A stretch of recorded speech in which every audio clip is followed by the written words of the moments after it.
Speak now or forever hold your peace. I object! You won't marry him! Her name was Ifunaya Okori, and her husband was Obi. On the morning of her wedding, she got the worst embarrassment ever.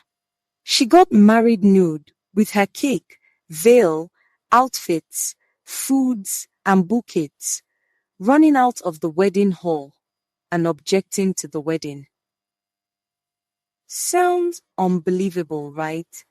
But this story happened right in the town of Bindi. 6 days ago, Ifunaya was like any other Nigerian bride, giggling, excited, and restless with anticipation for her big day. But is marriage really everything? She kept counting the days and could barely sleep.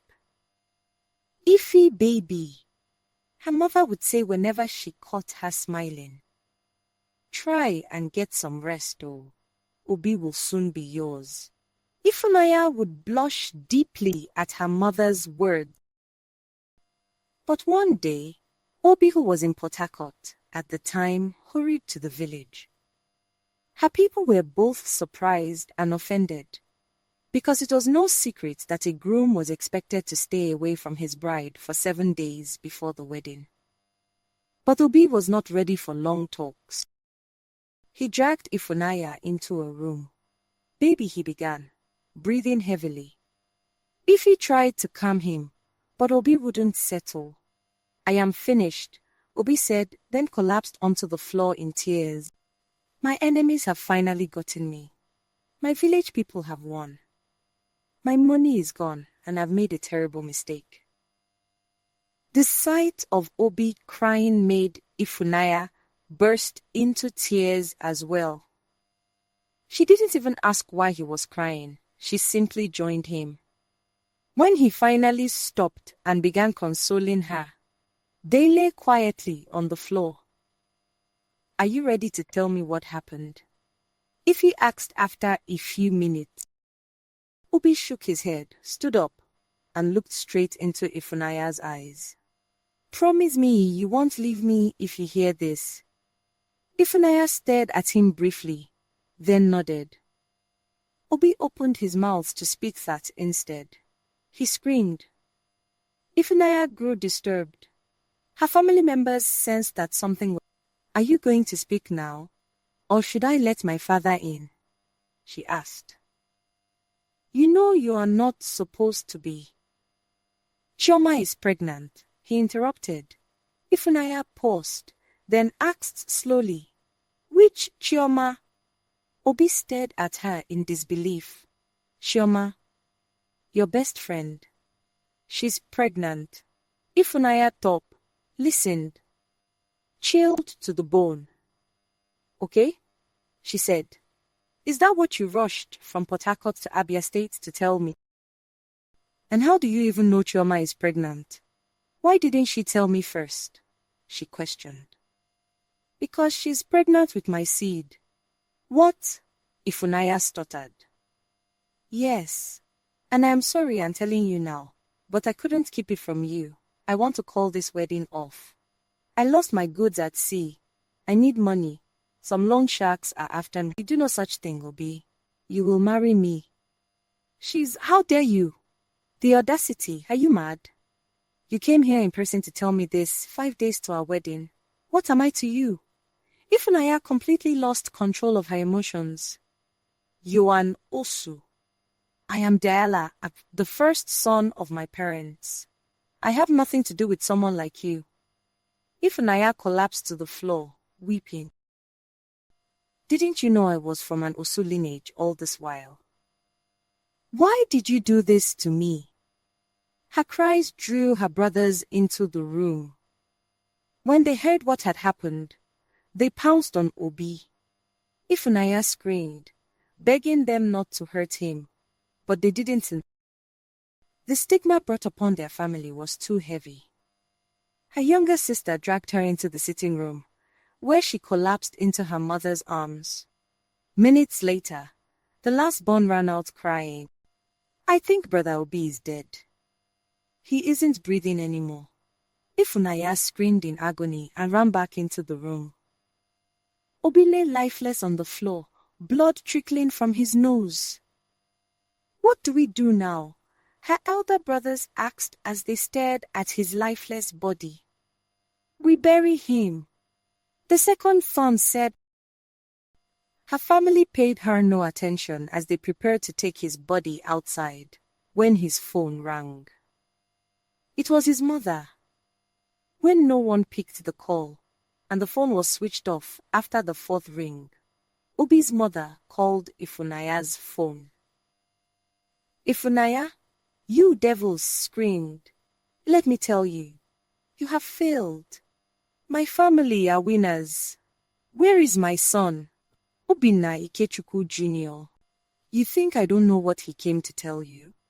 "Ma, Ifunaya stammered. Her second brother snatched the phone from her hand and switched it off. "We need to clean our tracks," he said. "We didn't do it. We didn't see Obi. We all need to get our stories straight." "And you think switching off the phone is a good idea?" the first son snapped. "Turn it on now. You know those people? We need to be careful. We may have strength, but they have money." "But we have the gods," the second son argued. "I mean, we are Osus." Chidi, the first son, kicked against it vehemently. "We are not involving the gods in this matter. We'll handle this ourselves. Let's bury him." It was already 10:30 p.m., and they planned to bury him in the sea. On their way, Ifunaya's uncle, well-known wizard. "Stop. What would you bury this boy?" he warned. "You've to see the next day." "I will have to raise him," the uncle said. "He needs to live." The boys obeyed and followed him to his shrine. "This boy has been lying to you," the uncle continued. "He comes from a very powerful Osu tribe, but pretended to be a Diala. They are already on our tracks, and we must act fast." "What do we do?" Ifunaya asked, trembling. "Revive him. We need to sacrifice blood." "Chioma is carrying his child," the uncle added. "Bring her here tomorrow by this time, and everything you desire will be yours. Your husband will be revived, and his life will revolve only around you. No other woman shall catch his eyes." The next day, Ifunaya called her best friend, asking her to come and help her. Chioma agreed, oblivious to the fact that Ifunaya knew her secret. Within 3 hours, Chioma arrived at Ifunaya's house. "Hi, girl," she said, hugging Ifunaya. "I love your parents' house." "Thank you, dear," Ifunaya replied, staring at Chioma, who showed no sign of guilt. To confirm the truth, Ifunaya said, "I haven't seen my period. I took a pregnancy test and discovered I am 5 weeks pregnant." "What?" Chioma exclaimed. "But," Chioma explained, "But you told me you're a virgin and haven't had intercourse with the man. Don't call my husband to be," the man's Ifunaya snapped. "And mistakes happen." Chioma frowned deeply, unable to hide her feelings. "And you?" Ifunaya asked. "What have you been up to since I left you in the city a month ago for the village?" Chioma answered coolly. "Just here and there, busy with my work. You know Port Harcourt stress and the bus conductor, Wahala." Soon, it was 11 p.m.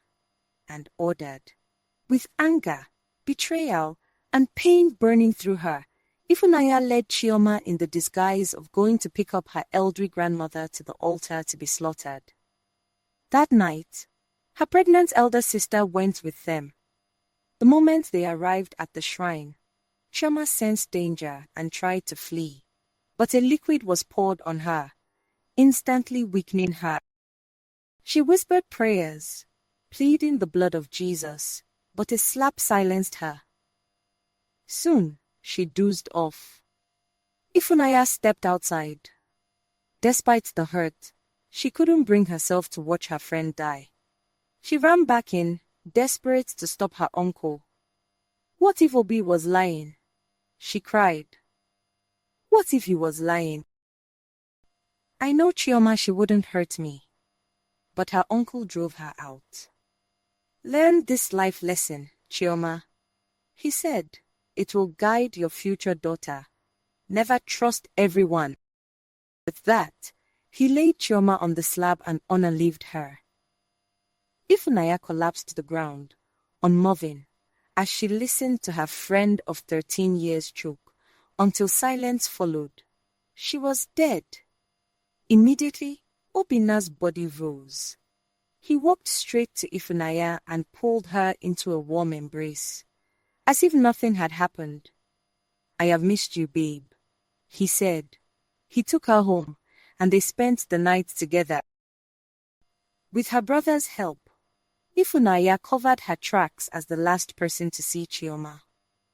But that same night, for the first time, she found herself sleeping with a dwarf in her dreams. Afterward, he warned her, do not marry that dead man, or you will face my wrath. When Ifunaya woke up, she told no one. She dismissed it. It was too embarrassing. A dwarf? With her?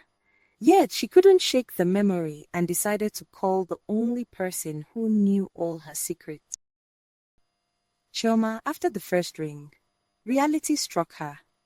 She had killed her best friend to revive her lover. She didn't dwell on it for long. Obi was alive. And Chioma had truly been carrying his seed. It was 3 more days until the wedding. Ifunaya went to the kitchen and met her eldest sister, who was a month pregnant, trying to wrap a bandage over her hands. Let me help you, Ifunaya offered, but her sister stopped her. It's nothing, I'm fine. No, I insist. It's not good for the baby. She took her hands into hers and immediately froze. There was a big cut on her palm, like blood was sucked out of it. What happened to you? But her sister got up immediately and left. Ifunaya shrugged. I didn't take it as anything. Obi didn't want to leave Ifunaya's side again. He laughed louder than before. Ate without getting full. Held Ifunanya too tightly, like someone afraid she would disappear. But there were things wrong with him.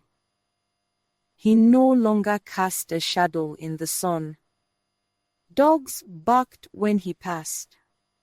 And every night, at exactly 3:25 a.m., he woke up and stood by the door, staring outside like someone waiting to be called.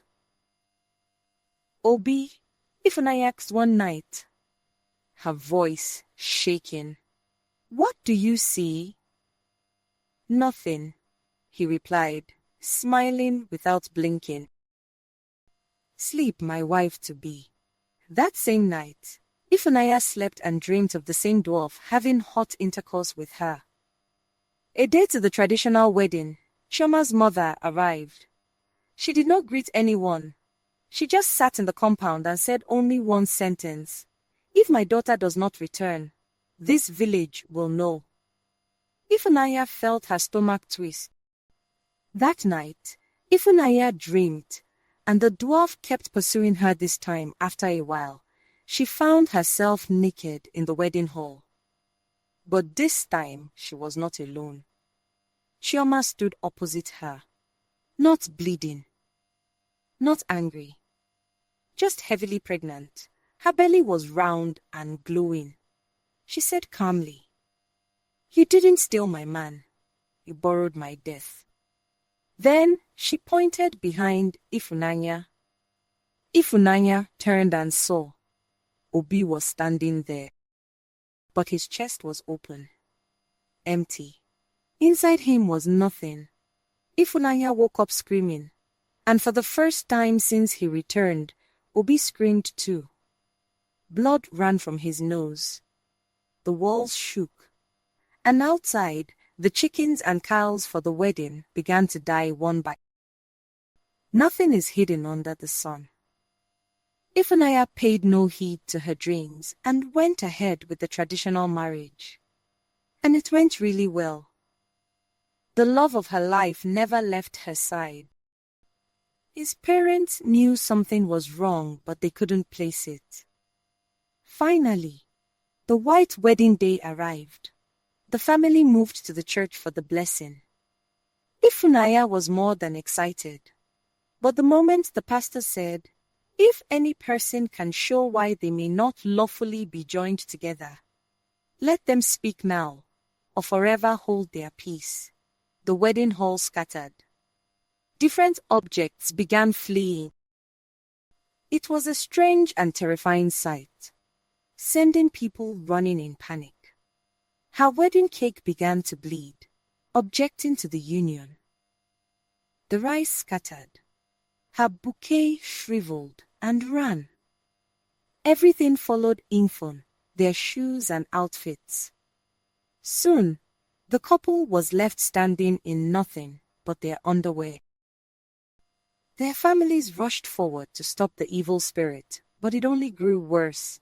Then, just like in her dream, Obinna burst into flames.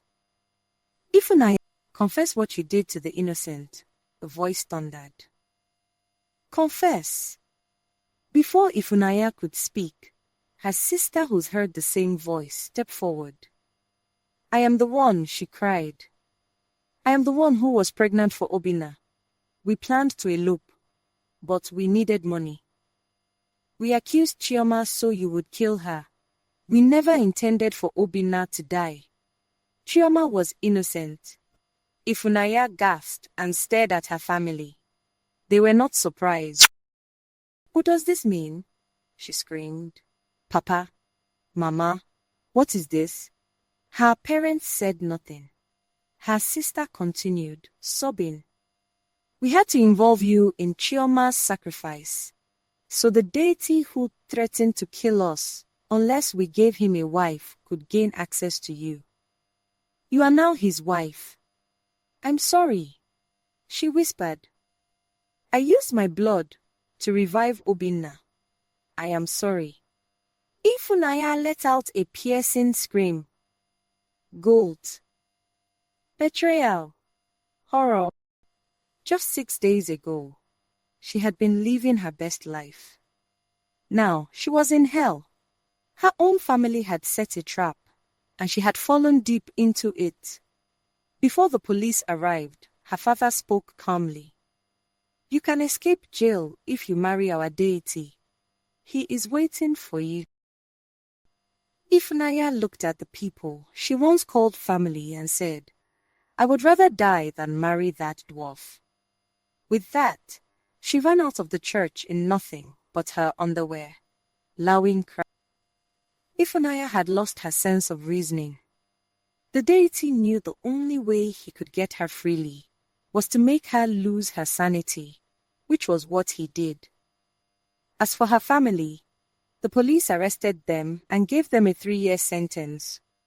But till today, whenever you pass the street of Bende community, you'd see Ifunaya slapping and beating the people. The end.